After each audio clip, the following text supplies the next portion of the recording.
Hey, welcome. Thank you so much for opening the video and taking the time to talk together about what academic support is going to look like with our shift to virtual classrooms. I'm Jen Willis. I'm the Director of Teaching and Learning, and I oversee academic support. And you should see at least one other familiar face on. I can scroll and you can see names, but we have our full department here on this call together, and so folks can give a wave or say hello, as it were. They'll be just with us in this webinar, in this screencast, I guess it really is. And we are all feeling, mixed emotions, certainly, as we think about the shift to online classes. There is a lot of, missing our students, certainly, and also a fair bit of excitement about the opportunity to work with students in this capacity and just get back into those relationships and support them as we make the shift. And so really thankful to have all of these friendly, familiar faces as part of the conversation. We want to jump into, and you'll see me sharing a screen here, and I'll do a little bit of cleanup to make it hopefully easy for everyone to see.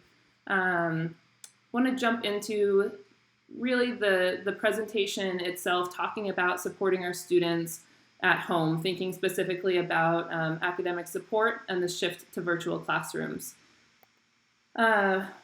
Really want to be grounded in our mission, as with everything we do, and this idea of existing for students.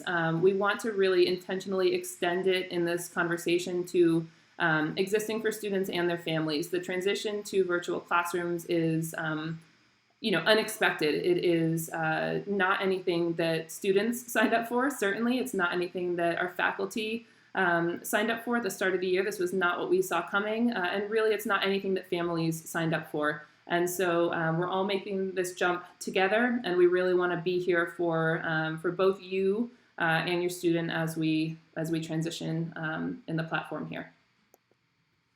The things that we're going to talk about in this screencast, originally I had sort of saved the specifics about academic support in virtual classrooms really to the end, but we know that this is what you want to know. And so we're going to start right there. We're going to start talking about the schedule and what it will look like. We're going to spend a little bit of time talking about the importance of autonomy and independence, and that's something that's central to our work on a daily basis, certainly face-to-face, and something that we want to continue to prioritize while students are at home. Talking about the importance of schedule and routine, and then finishing with a little bit of a teaser for really a second part to the screencast that will be coming out later, but wanting to just kind of cue you towards that. So our new schedule and academic support, certainly it sounds like through the webinars that have been hosted and also some individual communication, there's a lot of curiosity about that, and that makes sense. So we want to spend a little bit of time talking about it together to make sure that we're on the same page as we move forward. So what you'll see on the right of the screen is the schedule that we will be using for the next 7 weeks. If you've been on the webinar, you've been exposed to this before, but if this is your first time looking at it, it may look like a lot is going on. There is a black and white version without the colors. The colors for me really help distinguish the classes, one from another. And so you'll see that Monday, Tuesday, Wednesday, and Thursday, we have each of our classes, and you'll see them sort of move through. So on the very bottom, you see that little circle, the little legend that's there, designates what's an asynchronous class meeting time. So those will be recorded sessions that students they're not expected to be live for. And then the other blocks begin as synchronous or live class blocks. So what you'll see is that for each class, the default sort of approach is that classes will have 3 class meetings each week. 2 of them will be that live synchronous time. 1 of them will be the asynchronous class meeting where students can use MyCushing to basically access a class block's worth of content and material and tasks. For academic support in particular, we will be utilizing 3 live class meetings each week. So we intend to connect with students via Zoom in that real time 3 times a week.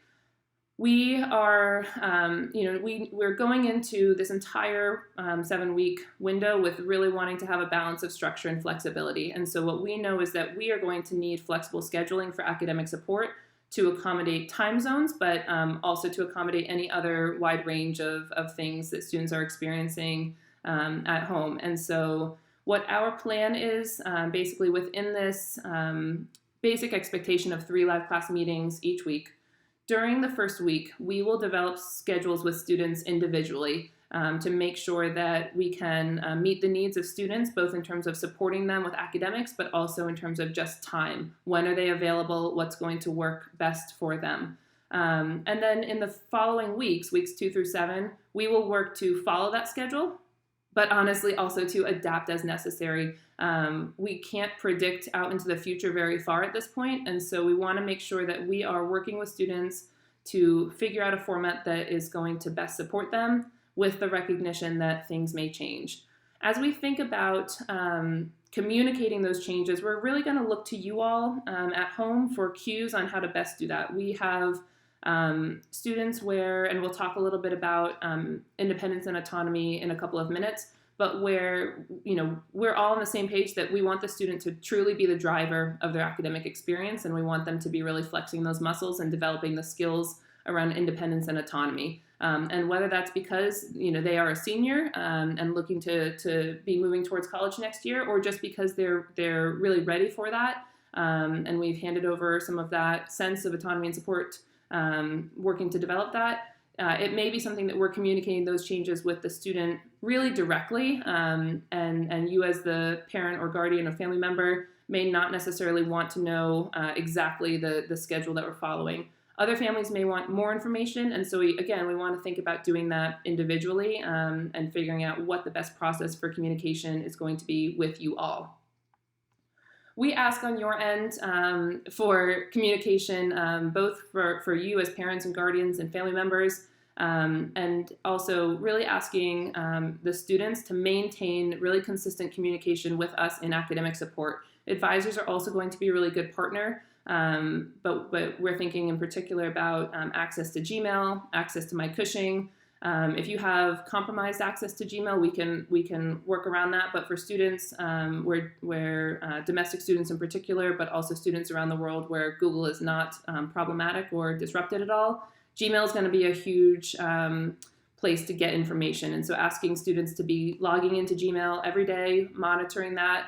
And the same thing with MyCushing. We'll be using MyCushing messages sort of institutionally, and so wanting to make sure they have access to that information and are following along. So as best you can to be helping us message that to students will be very, very helpful as we work to stay on the same page. I've also had some questions about the gradebook. If you go in, if students go in right now, they'll see that a lot of their classes, it looks like their grades are gone. The grades are not gone, so don't worry about that. But as we move to the fourth quarter and shift to this online platform, we have created a place where the classes look brand new and fresh for this fourth quarter. So the first semester report card, nothing has changed. Those grades are saved and secure. The first semester for a year-long class, first semester will be 50% of their overall grade. The third quarter, similarly, that spring midterm report card, those grades are safe and sound. That will represent 25% of their overall year-long grade. This fourth quarter, the remaining time that we have, that will be 25% of the overall grade, and that's really what students will see reflected in MyCushing under progress. So just wanted to give a disclaimer, the grades are safe. Do not worry about that. I wanted to spend a few minutes here talking about promoting autonomy and independence at home. If your students were on campus, a really important part of the boarding experience is the opportunity to really work on independence, develop that sense of autonomy. Those things can obviously continue at home, and so we wanted to touch on those here together. Certainly, as parents, guardians, the opportunity to be able to set and maintain boundaries, expectations for your students are important. Those things exist at home. We set those pieces here when they're in our environment. So just that sense of clarity around what your expectations really are, and then having students be able to operate with some autonomy, with some independence inside of your stated expectations. We think about if an expectation is that they're going to engage in their classes, that they're going to be completing assignments. That's a real clear expectation or boundary that you can set. and then allowing students to be really working on creating their own to-do lists and sort of prioritizing assignments and figuring out some of the time management strategies, certainly in collaboration and partnership, but having them be the driver with those processes. Again, sort of thinking about some of these specifics, students can be setting their own alarms, they can be doing their own laundry. At the end of the day, this slide is not about telling you what to do at home, but to the extent to which something that you are prioritizing for your student, centers on autonomy or independence, really trying to keep those at the forefront of your mind and think about some of those, specific ways to be able to do that. We are very, very aware of what's going on, locally, nationally, worldwide, and so this may not be the top priority. These may not seem like the most important things at this given time, and they may well not be. And so I hope that you'll consider this and sort of where it fits in your overall set of priorities and move forward there. The final bullet point here, thinking about that sense of autonomy and independence, certainly the idea that, serving as a resource, not as a solution. And so helping point students towards resources that they have, whether that be our team, their teachers more specifically, their advisors, other resources being their textbooks, websites, other online resources like that, their friends, their classmates. And so as students bump into obstacles, helping them brainstorm and come up with solutions by pointing them towards what those resources may be, not necessarily just kind of handing them what they should do next as we think about that sense of autonomy and support. One of the things that we know is going to be really important is this idea of creating a daily schedule. Just the way that our midterm and our spring break ended, we're in, I think, an advantageous position because some other schools had to jump into this whole online learning thing very, very quickly without really any planning. And one of the things that we're hearing is, not surprisingly, about the importance of having a schedule. Students may be at home and it can be hard to make that transition from just like an extended spring break to really coming back into classes and certainly would anticipate potentially a little bit of pushback, not needing a schedule. But what we know is that schedules promote predictability, which is incredibly helpful right now during this time of uncertainty. And so finding a way to help students create smaller segments in their day to promote increased focus, to allow them to be more able to complete a task, and thinking about, again, that sense of predictability, but also what it can feel like to be able to move through something and accomplish something right now and the value of that. And so a schedule is going to promote both. Routines being a really important component of the overall schedule. And so thinking about sleep in particular, figuring out a wake-up time each morning, and that can be a window of time, right? That could be between 8 and 8:30 and 9, so it doesn't need to be like 8:13, you must be out of bed. But having something so that their body settles into a routine. On the sort of other side of that, establishing a target time for sleep each night, and I've written sleep, not bed there very intentionally. It can be incredibly easy to have to be in bed, but to not be focused on sleep with screens or with other distractions. And so really working to think about what the target time is for sleep each night. And potentially as needed strategies to promote that, what time the screen should be done, removing other distractions to really focus on sleep. Certainly something that we are, reading, hearing, and I would say even experiencing through our in-service time together is the importance of devoting time to physical exercise. There is, a really big steep learning curve as we jump onto screens and just the impact that's having on our body, and it can be really easy to sit for long, long periods of time. The schedule has built in some movement breaks, and that time itself is probably not, the movement breaks may not be enough to really get full exercise, but we've also built in lunch, and there are different pockets throughout the day that students really should be figuring out ways to get active outdoors if possible, but to really be moving and away from a screen. Chunking time is certainly something that you're likely familiar with, and we would definitely encourage thinking about schedules and routines. 25 minutes tends to be a pretty good sweet spot for students. For many students, you can put 2 of those back to back, but for others, 25 minutes is really what you're looking for. And so you can chunk those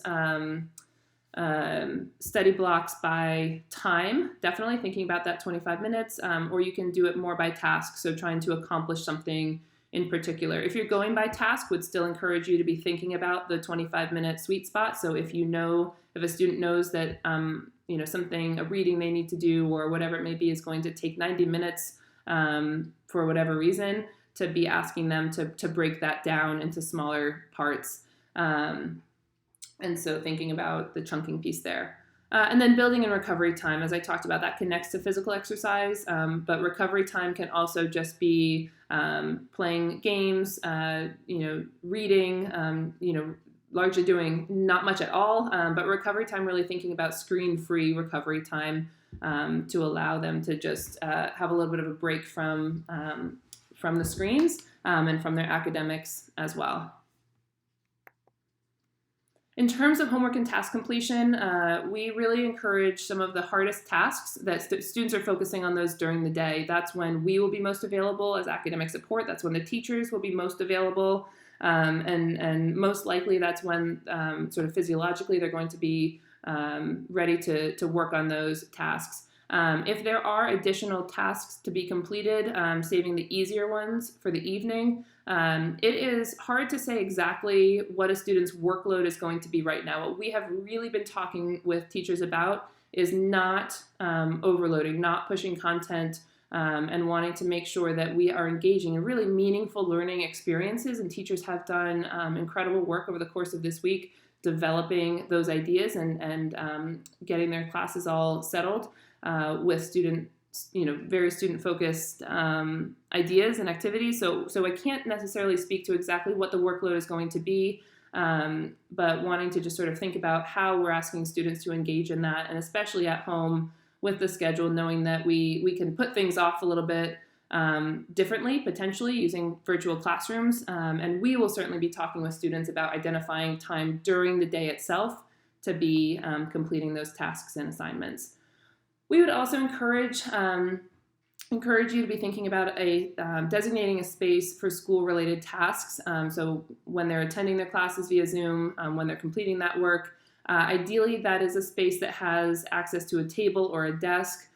We fully recognize that most families are stuck at home, and so it's not as if we can just sort of build in some new space there. And so you have to work with what's around you, but really trying to find ways for students, the space itself, to cue the student to their schoolwork, to that different environment, that different mindset, helping them make that shift.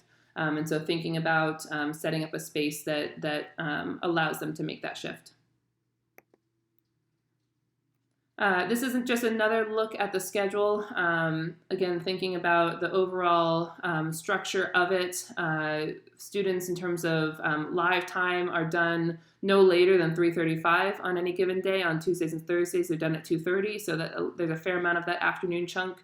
If there are tasks for them to be completing, or that's a great time, obviously, for some of that break and physical exercise.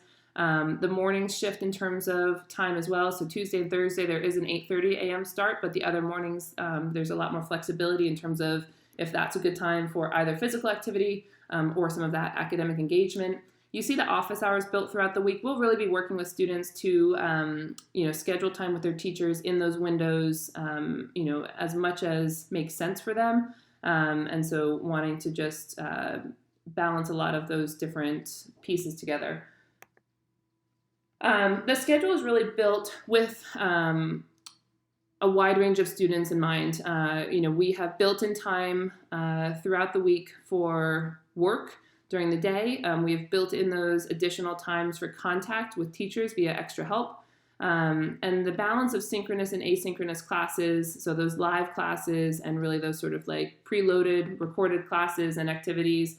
Again, we have a real awareness of and a sensitivity to what's going on around the world with families, personally as well. And so wanting to make sure we have that flexibility within the structure and thinking about how different learners are going to access these classes and the supports that they're going to need. And so hopefully you're feeling that as you look at the schedule, because certainly that's been the intention.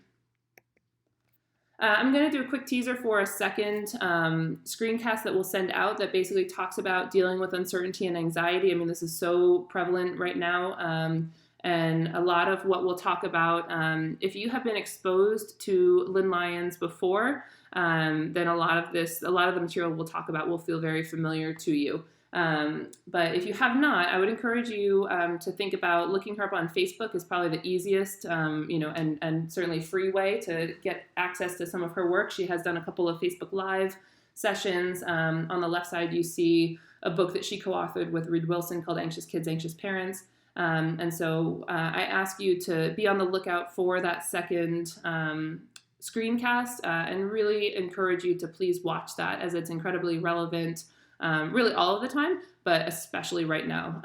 And so please keep an eye out for that. I'm not sure exactly the way in which it will land in your inbox, but ask you to please consider opening that when it comes. All right, so really the most important thing that I want you to take away is that academic support, we're still here. We're still so eager to work with your students and help and support them as we go. These are email addresses that I know that you have access to. They're on the website. I know that you communicate with these folks in an ongoing way, but wanted to just put them here again to really reinforce that. Please also feel free to reach out directly to me, and I'm happy to talk about students. So I'm going to return to the faces screen when I stop sharing here. And there are all of our academic support folks again. And so we'll go ahead and wrap up for today. There'll be a second part coming, as I said, but thank you so much for sticking with us through the screencast. And we are just so eager to, see your students again. I guess we will see them. It just won't be in the face-to-face. And so in the meantime, if you have any questions at all, please feel free to reach out to any of us. We want to make sure that this transition to virtual classrooms feels really fully supported, and that we're right here with you every step of the way. So thanks again for taking the time to view this, and we will talk to you soon. Thank you.